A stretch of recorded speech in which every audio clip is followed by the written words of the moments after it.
Hello, my name is Nadine and welcome to Hop Along Studio. So in today's video, I wanted to share with you a quick art journaling project. This one will include Tim Holtz's Distress Stains and Distress Glaze, as well as Stays on Ink with a stamp, the Faber-Castell Pitt pens for doing some lettering, as well as gouache and watercolor paints. So let's get started in today's project. So the first thing we're going to do on this project is using our Stays on Ink and one of the Stampers Anonymous stamps to create our image that's going to be our main image on this page. So you always want to turn your stamp upside down before you add ink. By doing it this way, you're going to get a clear image. And with my Stays on Ink pad, I am just going to go over this a few times just to make sure the image is really good. The one reason I am using Stays on for this project is I am going to be using a fair amount of water, and the Stays on I know for sure will dry on any surface. I know I don't have to worry about it blending or smudging into some of my other colors. So I'm going to start by putting it right here. And I try to think about an overall layout on my page. So I'm thinking about the rule of thirds, and if you haven't heard about the rule of thirds, it's something I use a lot in photography with the idea that you divide 2 lines this way and 2 lines that way, and you have these 4 spots on your page that are really great focal points. So in this case, this globe is falling into one of those really nice focal points, so it makes for a much stronger image on your art journaling page. So something to think about when you're doing these projects, just so you end up with something that is going to be visually interesting. So my next step for this project is to actually color in the globe. So I'm going to be using my watercolor paints and some of my watercolor paintbrushes to do that. So I'm going to start with using turquoise.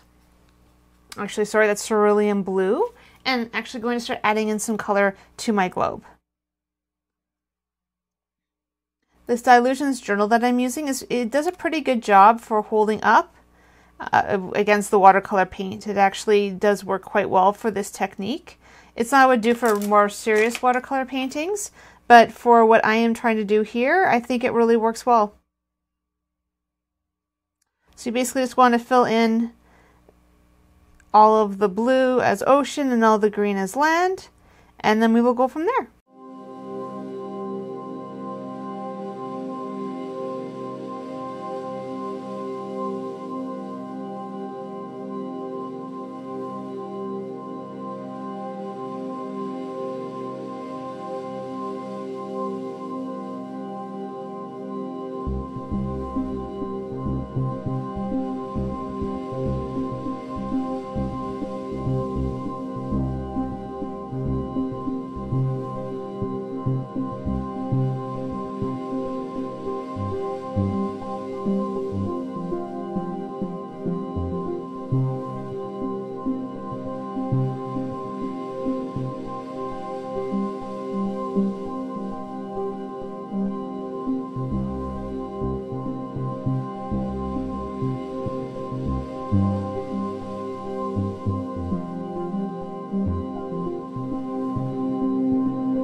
takeaways from doing this watercolor globe is one, I decided instead of using all my different sizes of brushes to just use my size 10 whole bean brush. Part of that is if you actually have fairly good control, this tip is quite fine, so you can actually get the fine detail that you need in here, and you can also get a lot more water on the page to get some more blending and more strokes. I do have smaller watercolor brushes. For example, these ones here are, I have everything from a 0000, 2, and 4. So you can see they're very tiny tips. And that's really great for detail. I use these a lot when I am doing illuminated lettering because I can get a lot of detail in really, really small spaces. But in this case, I generally like using a thicker watercolor brush. It forces me to loosen up and also learn a little bit more about control. One thing you may have noticed is that I had to go in several times and fix bleeding from one color to the other. If you are going to do both the blue and the green at the same time, you either need to leave a little bit of a border or you need to be extremely careful not to have too much bleed from one area to the other. The other option is that you can basically paint the blue, dry it, and then paint the green and dry it as well. And that way you're not going to have the same amount of overlap of color and bleed through, because again, anywhere where one color touches another, you are going to have bleed from one area to another. So again, in this situation, when you are doing a stamped image, it's something to be considerate of. You don't have to use watercolor paints for this. You could be using markers or any other sort of medium that you prefer to use on this. I know there's Tombows, there's Copics, there's lots of good products out there. Use what you're most comfortable with. I just prefer using watercolor. It's something that I'm trying to practice as much as I can, so that's why I'm using it specifically in this project. So for the next step, we actually want to use the Tim Holtz Distress Micro Glaze and add it to our globe. You want to make sure that your globe is fully dry before you actually start adding this. So just add a little bit with my finger. It's a bit of a, it's a glaze, what can I say? And then you want to apply it in a fairly thick coat onto your image. And this is going to actually help resist any other paint that we were going to be putting on this surface. This is kind of one of those miracle products that works so well, and I actually don't know how the chemist figured out how to make this work, but it really does do exactly what it says it will. And I'm probably going a little overkill with this stuff, but I am not in a place where I really want any of this to rub off. And generally I would give this a little bit of time to set to make sure that it is fully cured before I move on.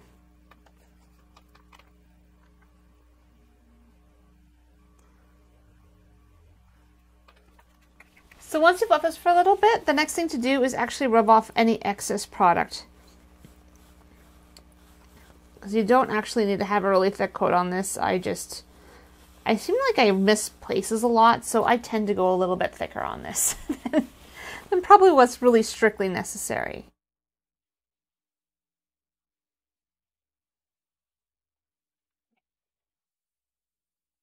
And you'll notice a tiny bit of the color does come off, so it's something to consider as you're working on your piece. So the next thing I'm doing is adding some of these distress stains to this background. So I have mustard seed, fired brick, candied apple, ripe persimmon, and dried marigold. And the reason I'm using these colors is if you look at your color wheel and you look at the opposite of blue, green, blue, and green is red, orange, orange, and red. So again, I'm going the opposite on the color wheel. So those are complementary colors. And because they are a split complementary section as well. And so that's kind of the reason I'm going for these colors. They do provide a lot of contrast. It does give a lot of interest to your piece. So to start with, I'm going to start with some of the lighter colors. I usually go light and I work towards dark.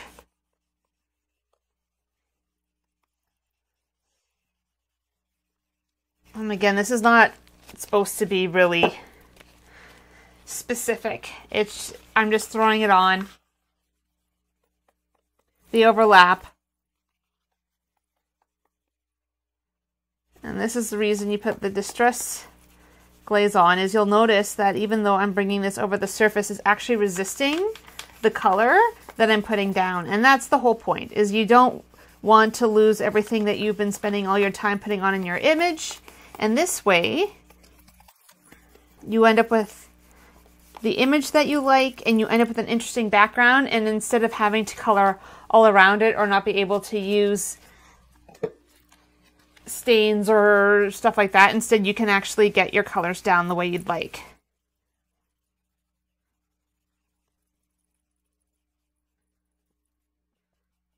I kind of thought of this as almost like doing a sunset look.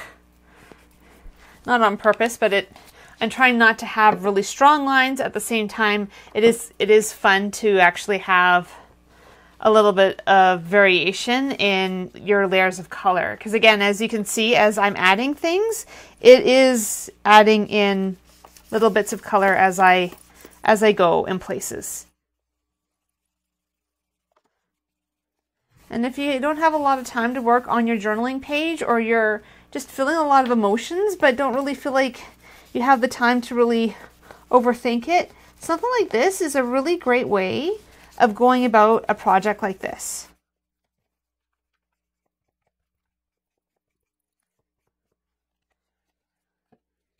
I'm going to add some fired brick. And I purposely really did want to go light to dark on this. This is part of the reason I use gloves for this type of work. I like these stains, but I have no interest in having my hands be multiple colors for weeks after. So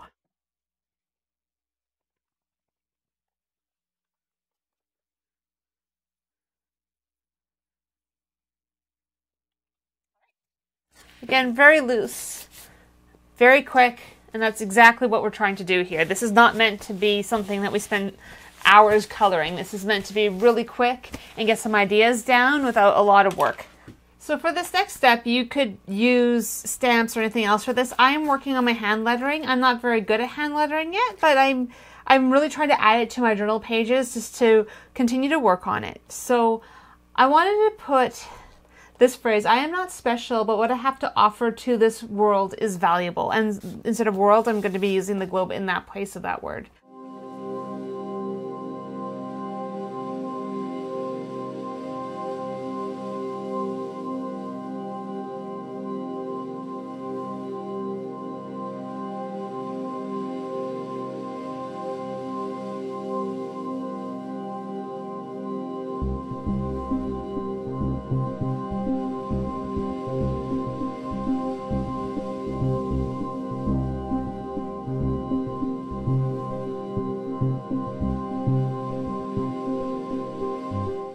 So now I've added the words, I am not special, but what I have to offer to this world is valuable.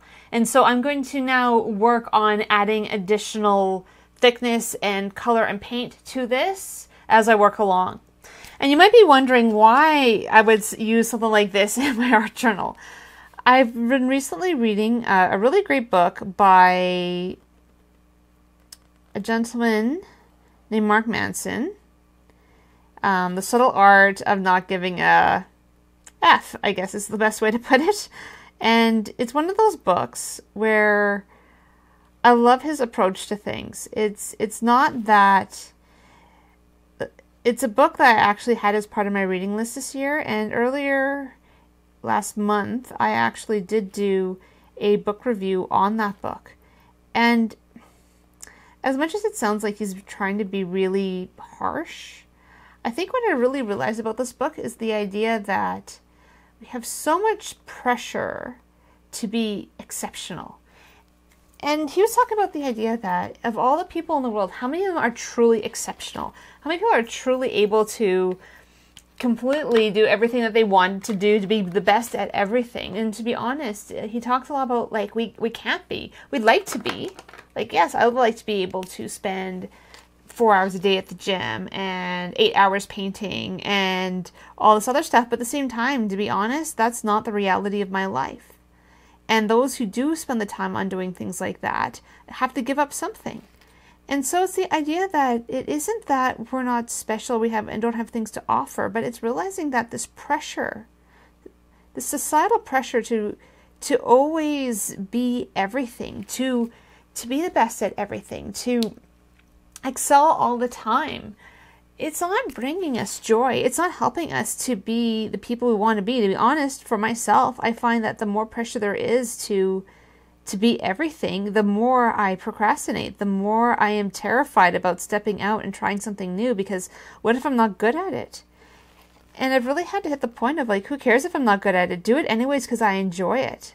Not because everyone's going to see me as being incredible or talented, but just do what I feel like I'm being called to do, and to love the process of it. And that's why I really believe this idea that, like, yes, you know what, I may not be the most special person. Like, you can only have so many geniuses and billionaires and everything in the world. You know, the reality is most of us are not going to be that.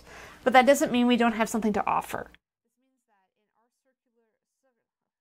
This means that in our circle of influence, whatever that might be you're reaching out to some people that really do need someone like you in their lives. And that's good enough. Your circle of influence might consider you one of the most valuable people that they know. And I think that's enough. I really believe that we can spend all our time trying to be the best at something, or we can choose the fact that maybe we're not, and that's okay. And the question kind of comes down to, are we going to do what we are given and do it well?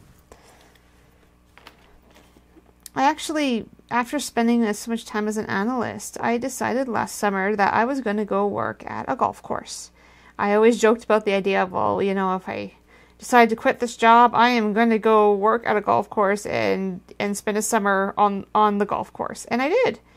And I worked in the horticulture group because I wanted to learn more about gardening, because I do have a really nice garden, but there were some things that I didn't know, like how to trim trees well and some other things. So I joined the horticulture group, and it was such an interesting experience, just because you start realizing that, like, no matter what you do, whether or not you are, you know, cleaning bathrooms or mowing lawns, or, you know, curing cancer, or even, you know, working as an analyst, like, are you doing it to the best of your ability? And that maybe not everyone is called to do these really crazy jobs, but maybe just doing what you do with pride and doing it well is enough. And so for me, I had to really work through, like, what my identity was based on, and, like, what was really important to me, because when you're sitting there at a golf course and you'll have someone who is very quite wealthy come up to you and tell you, well, you need to go get an education so you don't have to work here anymore. And you realize, well, I chose to be here this year. I chose to try something completely different, completely outside of my education, completely outside of everything that most people would expect from me. And instead, I'm doing something that I feel like I want to do. And the funny thing is, it was such a fun summer because I was hanging out with people who were, like, quite a bit younger than me, and they were there to work hard, but they were there also to have fun, and they were just so much joy in my life. Yeah, there was some drama. Yeah, there's, you know, you get a bunch of girls together, and that's kind of how it goes sometimes, but I found that my experience with them just kind of being real and being able to just share my experience with them to encourage them and being encouraged by them, and seeing people who had not really been jaded from the work world and hadn't had a lot of these negative experiences, and were instead, like, quite confident in who they were and where they wanted to be in life. It was a real joy to be around. And I'm really thankful that I had that opportunity. And, you know, it's one of those things of, you know, people say, well, you have to do something amazing all the time. Well, maybe you don't. But I know there were certain situations that I knew I was there for a reason. I was there to be a listening ear. I was there to help them through some of the things they were going through, and just maybe even just to listen.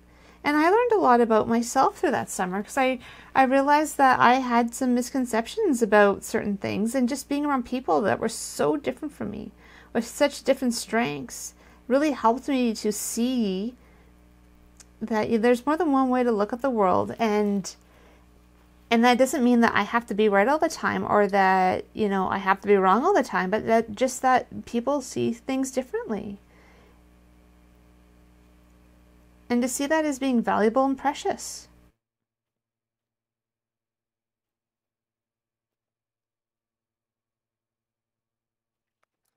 So now that I have taken some time to fill in the letters and that I want to kind of leave as is, and I have thickened up the cursive, the next thing I want to do is add some gouache watercolor paint in these letters. So gouache is actually a opaque watercolor paint. So it is not translucent like this, and so this should fill in the letters, and if I use it thickly enough, it shouldn't mix with the stain in behind. And so I'm going to be using a size 0 and 000 for this type of work.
So there's your lettering. So basically you can add gouache in multiple colors. I had started with a turquoise blue, but then I was noticing that as I moved down the page, it does pick up a bit of the color in the background, so it started getting a little bit deeper in tone. So I moved to a mixture of white and turquoise blue, just so that you could see the lettering better as you went along. The other thing you can do is actually go back in and fix up all the little edges of the black for these. It depends on how particular you are about it, but basically, this is kind of what I wanted to get from this page. Again, if you're not really into doing lettering, this is where a few stamps, a few alphabet stamps, and off you go. Or you have a different phrase that you like, and you already have it. It can be a very simple page. I really like this technique because it's a way you can get something down really, really quickly.